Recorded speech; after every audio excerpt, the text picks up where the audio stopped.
reception. Welcome back for another English lesson on our space descriptions. Now, our unit focus is to be able to write a descriptive letter about a space adventure, and we're going to try and include some facts that we learnt last week. So, as always, we're just going to go through our learning objective and success criteria to remind ourselves of what we're doing. So we're writing a descriptive and factual letter.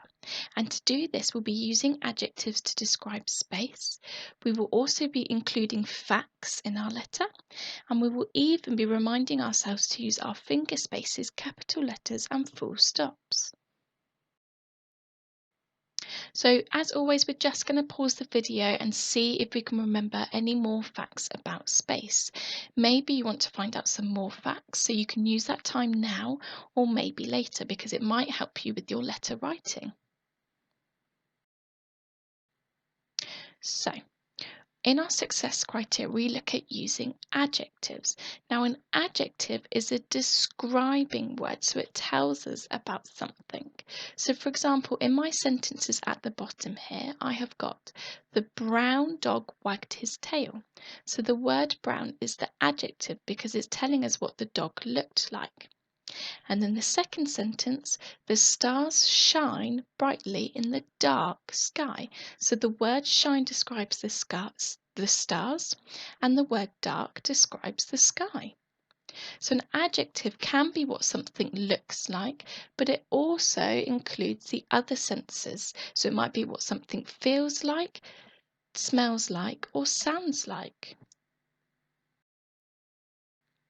Now I just want you to pause the video and find our Back to Earth with the Bump story, and this time I really want you to be concentrating and listening out for some adjectives.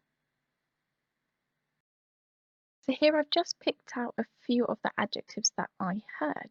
So I have small bed, so they've chosen to use the word small to describe the bed. Dark moonlit sky, again describes to us what the sky looked like. A shape that is pale and all round. So the adjectives there are pale and round. And the very last one, they glow with white light. So I think that was describing the stars. Now let's see if you can find any others.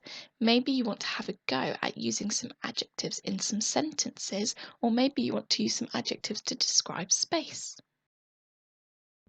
And that is exactly what your task is today. It is to use adjectives to describe space. So you're going to draw a picture of space and then you're going to label it with adjectives, just like I've done here at the bottom. So I've picked a planet and I've labelled it with deep craters, red, and small and round. But I'm sure you can think of a lot more adjectives than I can. Now, your challenge is to draw and label more than one thing in space. So the more things that you label, the easier you'll find your letter because you're going to write about lots of different planets and stars that you find in space. So a learning objective for the week is to write a descriptive and factual letter. And today's task is going to help us with this descriptive part because we're learning about adjectives and having a go at using them. So our success criteria is to use adjectives to describe space, which is what we're doing today. Tomorrow and for the rest of the week, we're going to look at using the facts that we keep reminding ourselves of in our letter writing. And when we start writing our letters, we'll be using finger spaces, capital letters, and full stops.